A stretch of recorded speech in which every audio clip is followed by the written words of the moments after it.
수년 전에 언론에 기도와 관련한 희한한 사건이 보도된 적이 있습니다. 제주도에 살고 있던 52세 된 남자가 자기 집에 개인 기도실을 만들었어요. 저도 개인 기도실을 집에 가지고 계신 가정을 한 2가정 정도 알고 있는데 하면 참 부럽더라고요.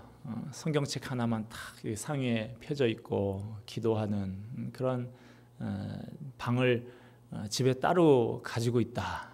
참 믿음이 대단해 보이지 않습니까? 그런데 이 사람, 집에다가 기도실까지 가지고 있는 이 사람이 막상 자기는 기도를 하지 않았다 하는 거예요. 그 대신 그 기도실에 누가 가서 기도를 하게 했냐 하면 당시 8살, 9살이던 2딸을 그 기도실로 매일 들여보내서 기도하게 했습니다. 그 어린 2딸이 원해서 그렇게 한 것이 아니고 딸들에게 특별한 영적 훈련을 시키기 위해서 한 것도 아니에요. 자신의 2딸이 남다른 영험함을 가지고 있다고 믿은 그 남자가 그 2딸의 기도를 통해서 경마에서 우승할 말을 미리 점치기 위해서 그 딸들을 그렇게 매일 기도를 시켰다는 것입니다. 기도 앵벌이라고 할까요?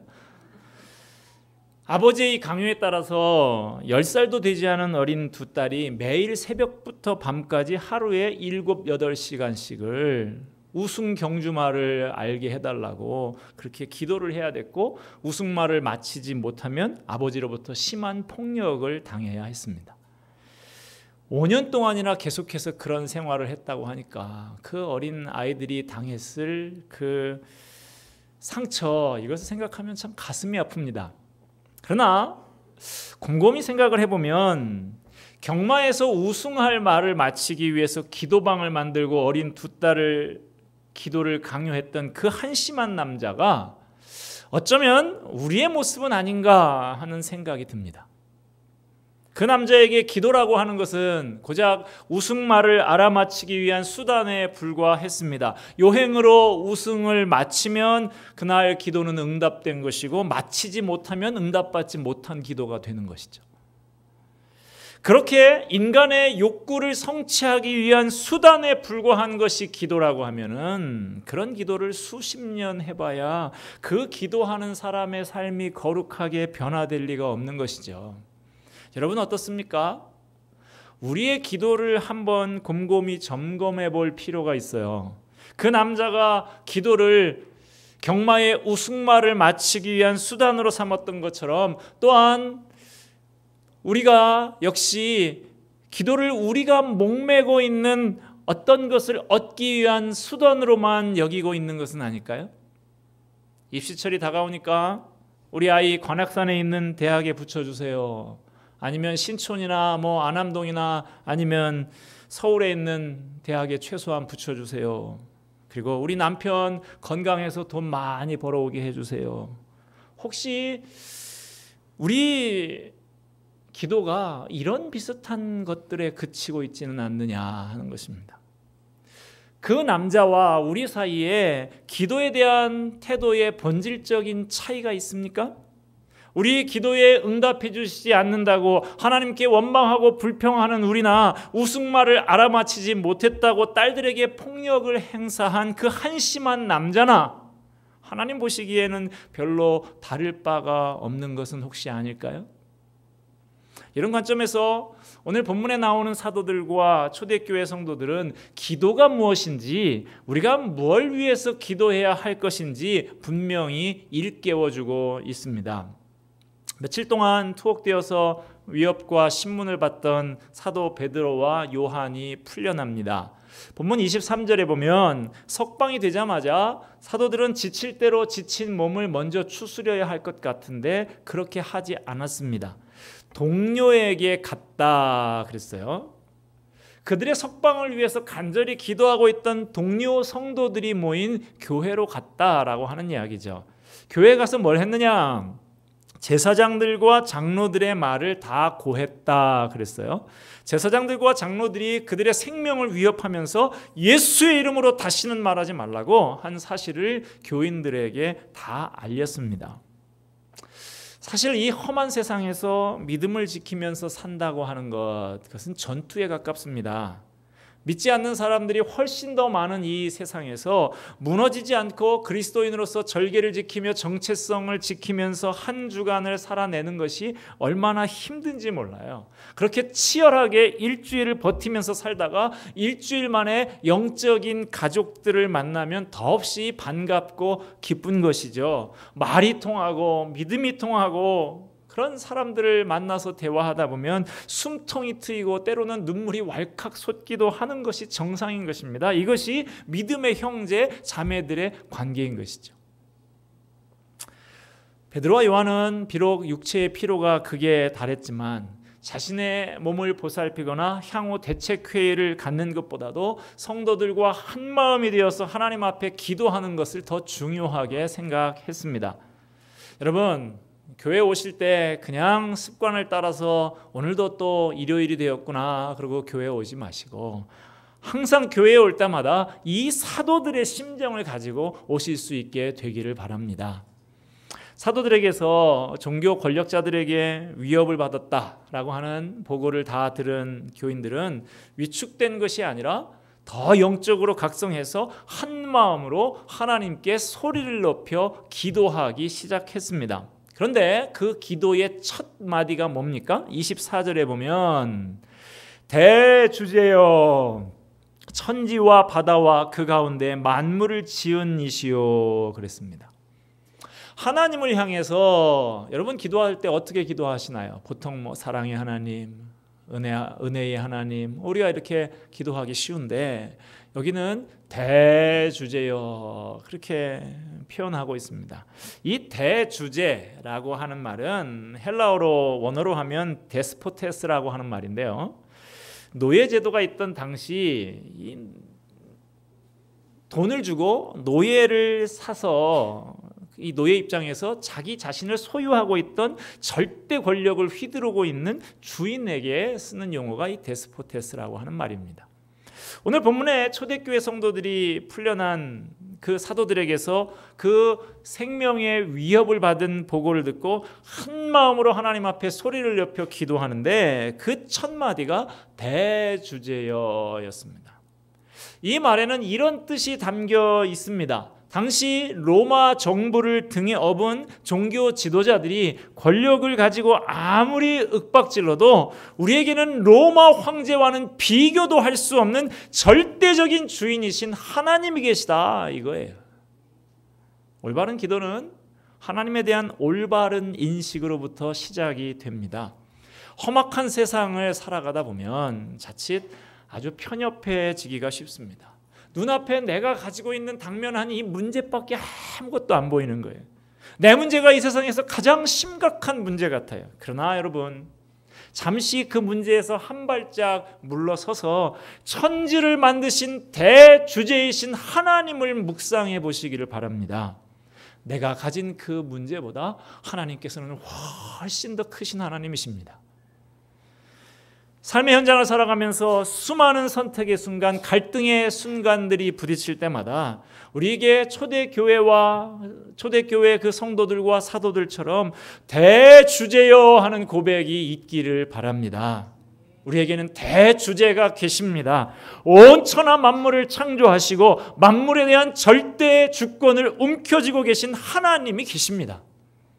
대주제이신 하나님이 우리와 함께 하시는 이상 이 세상 그 누구도 그 무엇도 두려울 것이 전혀 없습니다. 자, 계속해서 우리 25절, 26절 두 절 말씀을 우리 함께 한번 읽어보겠습니다. 시작. 또 주의 종 우리 조상 다윗의 입을 통하여 성령으로 말씀하시기를 어찌하여 열방이 분노하며 족속들이 허사를 경영하였는고 세상의 군왕들이 나서며 관리들이 함께 모여 주와 그의 그리스도를 대적하도다. 삶의 현장을 살아가면서 수많은 그 선택의 순간이 있는데 지금 초대교회 성도들이 아주 급박한 생명의 위협을 받는 상황에 있지 않습니까? 그 초대교회 성도들이 그 상황 가운데서 기도를 하는데 구약성경 시편에 나오는 다윗의 시를 인용해서 기도를 하고 있어요. 성령님께서 인도하시는 기도, 그것은 말씀에 근거하고 말씀을 중심으로 한 기도인 것입니다. 말씀과 기도, 이것은 바늘과 실과 같이 항상 같이 다니는 거예요. 말씀을 통해서 하나님께서는 그분의 생각과 뜻을 우리에게 알려주십니다. 기도를 통해서 우리는 하나님 앞에 우리의 생각과 우리의 상황 이것을 알려드립니다. 그리고 하나님의 뜻을 잠잠히 기다리는 것이죠. 어찌하여 열방이 분노하며 족속들이 허사를 경영하였는고 세상의 군왕들이 나서며 관리들이 함께 모여 주와 그리스도를 대적하도다. 이 구절은 시편 2편에 나오는 말씀을 인용한 것인데요, 메시아의 고난에 대한 예언의 말씀입니다. 그런데 초대교회 성도들이 기도하는 가운데 이 구절을 인용하면서 뭐라고 그래요? 27절 말씀을 보면 과연 헤롯과 본디오 빌라도는 이방인과 이스라엘 백성과 합세하여 하나님께서 기름 부으신 거룩한 종 예수를 거슬러 하나님의 권능과 뜻대로 이루려고 예정하신 그것을 행하려고 이 성에 모였나이다. 여러분, 대단한 통찰력을 보여주고 있어요. 성도들은 기도 중에 현재 자신들이 처한 이 박해의 상황은 이미 1000년 전에 다윗의 시편을 통해서 예언된 하나님의 말씀이 이루어지는 현장이라는 것을 깨닫게 됩니다. 28절에 하나님의 권능과 뜻대로 이루려고 예정하신 그것, 이건 뭘 말하는 걸까요? 우리를 죄에서 구원해서 하나님의 자녀 삼으시는 일을 말하는 것입니다. 로마 정부와 그 하수인들, 유대 종교의 지도자들은 그들의 권력을 유지하고 이익을 추구하기 위해서 열심히 악한 음모를 꾸며서 예수님을 십자가에 못 박아 죽이고 자신들을 박해하지만 그들의 의도와는 상관이 없이 결국 하나님의 원대한 계획을 이루는 행동이 되고 만다는 것입니다. 전능하신 하나님께서 그 원대한 구원의 계획을 이루시기 위해서 그들의 악한 음모마저도 활용하고 계신다는 거예요. 초대교회 성도들은 자신들을 박해하는 이 세력들이 예수님을 못 박았던 세력이고 자신들의 고난이 예수님의 고난에 동참하는 것임을 알게 되었습니다. 그래서 박해를 당하면서도 움츠려들지 않았어요. 당연하게 생각했습니다. 오히려 자랑스럽게 생각을 했어요. 그래서 그들은 그 위급한 상황 속에서도 자신들의 개인적인 필요를 위해서 기도하기보다는 오직 주님께로부터 받은 사명을 잘 감당할 수 있기 위해서 기도하고 있습니다. 자, 성도들이 대주제이신 하나님께 한 마음으로 소리를 높여 기도드린 내용이 무엇이었는지 하나하나 구체적으로 살펴보겠습니다. 우리 같이 29절 30절 말씀을 한번 읽어보십시다. 시작. 주여 이제도 그들의 위협함을 굽어보시옵고 또 종들로 하여금 담대히 하나님의 말씀을 전하게 하여 주시오며 손을 내밀어 병을 낫게 하시옵고 표적과 기사가 거룩한 종 예수의 이름으로 이루어지게 하옵소서 하더라. 사도들이 대주제이신 하나님께 기도한 요지는 세 가지였습니다. 첫째는 유대 지도자들의 이 위협을 굽어 살펴달라는 것이고, 둘째는 하나님의 말씀을 그러한 상황에서도 담대하게 전할 수 있게 해달라는 것이고, 셋째는 예수의 이름으로 병이 낫고 표적과 기사가 나타나게 해달라 하는 것이었습니다. 첫째로 초대교회 성도들이 한마음으로 하나님 앞에 구한 기도는 그들의 위협함을 굽어 살펴달라는 것이었어요. 이 기도는 위협을 없애주고 고난을 없애달라는 것이 아닙니다. 이들의 박해에 맞설 수 있는 능력과 지혜를 달라는 거예요. 영적인 전투에서 지금 적의 공격이 극심하지만 물러설 생각이 없습니다. 그러니까 본부에서 더 확실하게 좀 지원을 해 주십시오, 이것입니다.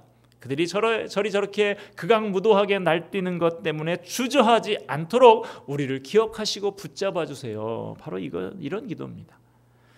사도들은 그렇게 힘든 상황 가운데 있으면서도 자신들이 처한 상황을, 그 현실을 바꿔달라거나 좀 더 쉬운 대로 우리를 보내달라고 그렇게 하지 않았습니다.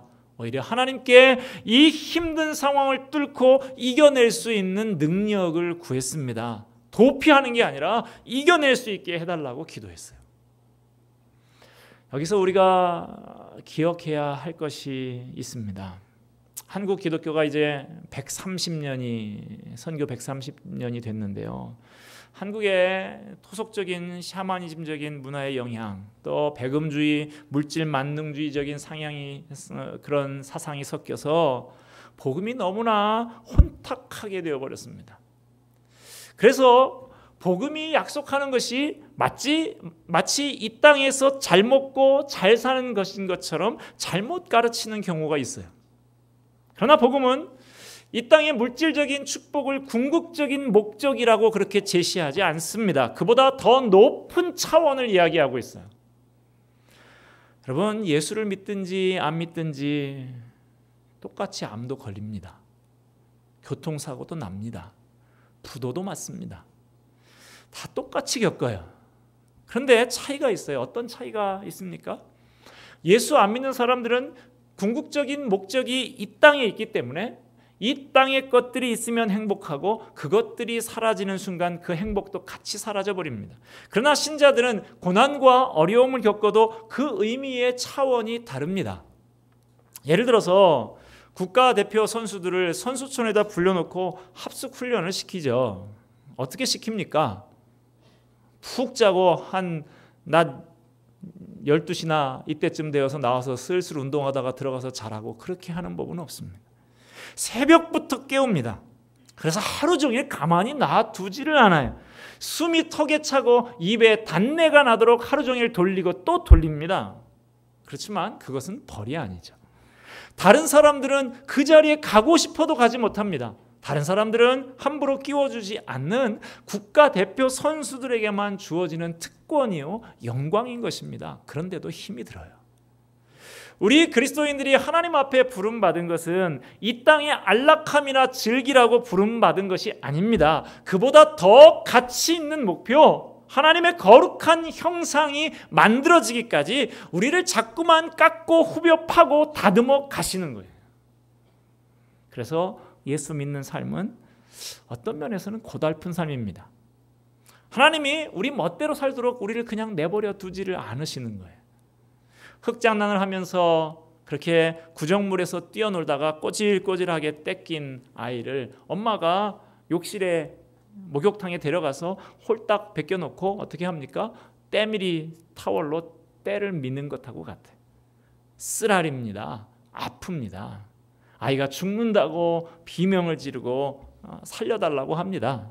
그런데도 엄마가 봐주지를 않아요. 목욕탕에서 나온 아이들 모습을 보면 머리끝부터 발끝까지 벌겋습니다. 명절에 이렇게 꼬질꼬질 해가지고 할머니 댁에 갈 거냐? 그래서 세뱃돈을 받겠단 말이냐? 라고 하면서 엄마가 깨끗하게 닦아주는 것이죠. 하나님께서 우리를 구정물 묻은 그대로 천국에 데려가지 않으신다는 말입니다. 둘째로 초대교회 성도들이 한마음으로 하나님 앞에 구한 기도는 담대히 하나님의 말씀을 전하게 해달라 하는 거였어요. 그들은 단순히 박해를 견디는 정도가 아니라 박해가 더 세지면 세질수록 오히려 더 적극적이고 공격적으로 복음을 전하기를 원했습니다. 최고의 수비는 공격이다라는 말이 있죠. 아무리 수비를 잘하는 팀도 공격을 하지 않으면 경기에서 이길 수가 없는 것이죠. 영적인 전쟁에서 공격 무기는 뭡니까? 성령의 검인 말씀입니다. 말씀의 검을 휘둘러야 이길 수 있는 것이죠. 그래서 평소에 말씀의 검을 잘 갈아놔야 됩니다. 우리 모두에게 말씀의 검을 주셨는데 날마다 부지런히 갈아놓지 않으면 영적인 전쟁이 벌어질 때 사탄을 향해서 그 칼을 휘둘러도 사탄이 죽지를 않아요.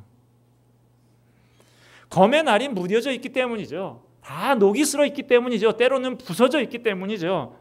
그러므로 설교 시간이나 그룹 성경 공부 시간이나 개인 묵상 시간에 정신을 바짝 차리고 말씀의 검을 날이 시퍼렇도록 갈아 놓아야 하는 것입니다. 최근 한국교회가 말씀 중심이 아니라 이벤트 중심으로 많이 바뀌었습니다. 교회 성장이 더뎌지니까 목사님들이 말씀이 아닌 반짝하는 프로그램을 찾아서 전전긍긍하는 모습이 참 안타까울 지경입니다. 그러나 말씀이 제대로 선포되어야 어둠의 권세를 제압할 수 있습니다. 말씀이 제대로 선포되지 않으면 사탄의 유혹과 시험이 물러가지를 않습니다. 여러분, 자동차는 무엇을 기준으로 고르십니까? 디자인도 좋아야겠고 튜닝도 하고 번쩍번쩍 달고 하는 분들도 많이 있습니다만은, 제 생각에는 그래도 자동차는 엔진이다, 그런 생각이 들어요. 마찬가지입니다. 교회에 다른 무엇 인테리어도 좋아야 되겠고 삐까번쩍하게 만들어 놓는 것도 좋겠습니다만은, 무엇보다도 교회에 말씀이 살아 있어야 하는 것이죠. 역사와 전통을 자랑하고 건물과 조직이 화려하게 있어도 말씀이 죽으면 교회는 시들어 버리는 것입니다. 이처럼 말씀이 중요합니다. 그래서 사도 바울은 에베소서 6장 19절에 보면 말씀을 전하는 자들을 위해서 특별히 기도할 것을 부탁하고 있습니다. 또 나를 위하여 구할 것은 내게 말씀을 주사 나로 입을 열어 복음의 비밀을 담대히 알리게 하옵소서 할 것이니, 바울은 자신의 건강과 안전을 위해서 기도해달라고 하지 않았습니다. 오로지 담대히 복음을 전할 수 있도록 기도해달라고 요청합니다. 바울같이 많이 배우고 똑똑하고 뚜렷한 체험까지 가지고 있는 사람도 기도를 부탁할 정도로 말씀 전하는 거 쉬운 일이 아닙니다. 살아있는 말씀의 선포는 인간의 힘으로만 할 수 있는 것이 아니고 하나님께서 능력 주셔야, 힘 주셔야 가능한 것이죠. 영적인 지도자라고 할지라도 연약한 인간에 불과합니다. 힘들고 지치고 주저앉고 싶을 때가 있습니다. 성도들이 그러므로 열심히 말씀 전하는 자를 위해서 기도하지 않으면 하나님의 종들이 버텨내기가 어렵습니다. 말씀이 능력 있게 선포되면 예배가 살아납니다. 말씀이 능력 있게 선포될 때 성도들의 마음에 성령께서 강하게 역사하십니다. 죽었던 영혼들이 살아나고 영혼의 상처가 치유됩니다. 절망에 빠졌던 사람들이 꿈과 소망을 회복합니다. 말씀 앞에 악한 영들이 떠나갑니다. 영적인 체증이 뚫리고 속이 시원해지는 것을 경험하게 됩니다. 어느 교회나 사람이 많이 모이다 보면 문제가 끊임없이 생깁니다. 목사가 그 문제 하나하나에 일일이 집중해서 해결하려고 하면 그 스트레스를 도저히 감당할 수가 없어요. 때로는 그래서 문제가 있는 걸 알아도 그냥 내버려 두고 말씀에 힘을 쏟아야 하는 것이죠. 말씀의 은혜가 있으면 아무리 복잡한 문제도 다 덮어집니다.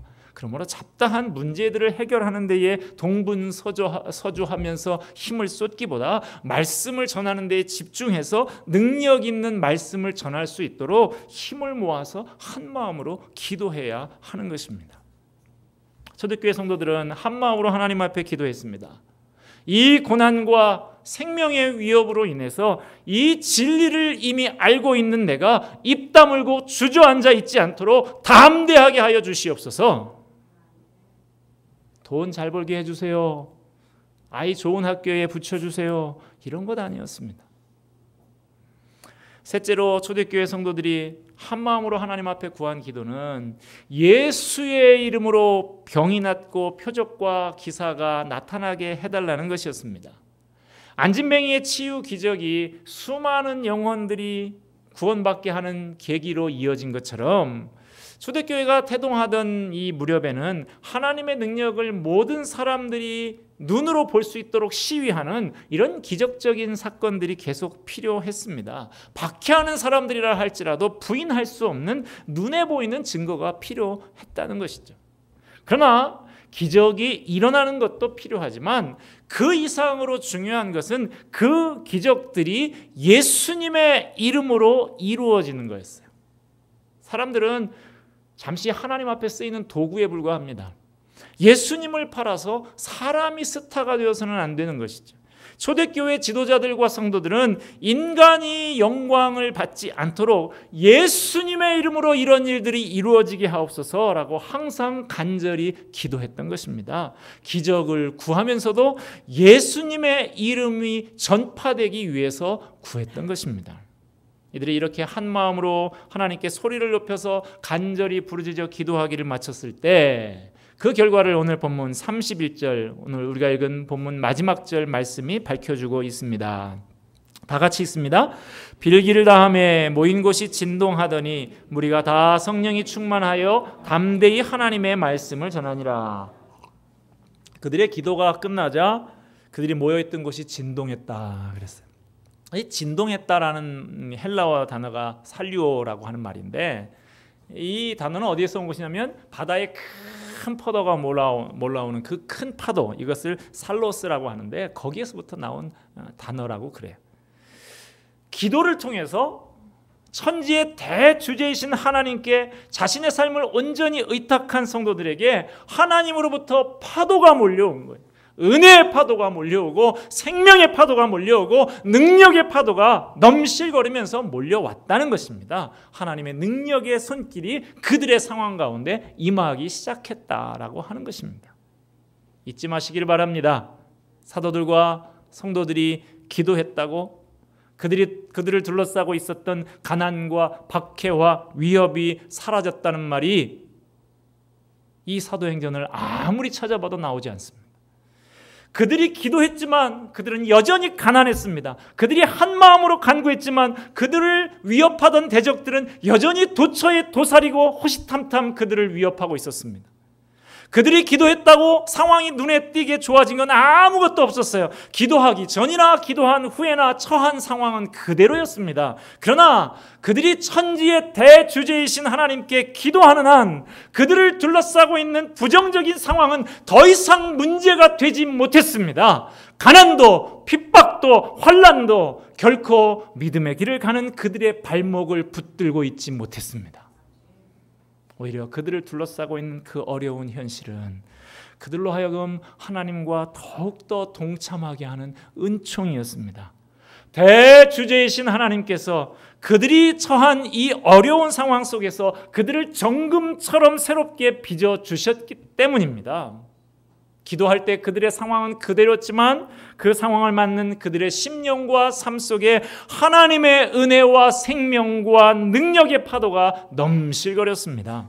그 결과 온 무리가 다 성령이 충만해서 담대히 하나님의 말씀을 전했다라고 하는 오늘 본문 31절의 말씀이 나옵니다. 단순히 입으로 말하기만 했다는 뜻이 아닙니다. 말씀대로 살았다는 뜻이에요. 우리는 기도 응답이라고 하면 병을 고침받고 학교 잘 들어가고 사업도 잘 되는 그런 것을 생각하기가 쉽습니다. 그러나 초대교회가 구했던 응답은 달랐습니다. 그것은 어려움 속에서도 말씀을 담대하게 전할 수 있는 그 담대함이었습니다. 초대교회 성도들은 자신들의 개인적인 필요를 위해서 기도하지 않았고 말씀에 순종하기 위해서 기도했습니다. 기도를 통해서 그들은 어떤 상황에서든 말씀에 순종하는 삶을 살아갈 수가 있었습니다. 기도는 하나님을 향해서 퍼붓는 넋두리가 아닙니다. 내 말을 들어주지 않으실 수 없도록 하나님을 엎어치기 한판 하는 것도 아닙니다. 자기 최면이나 수양도 아닙니다. 기도는 나의 삶 한가운데서 나와 함께하고 계시는 대주제이신 하나님을 확인하고 그분의 음성에 귀를 기울이는 시간입니다.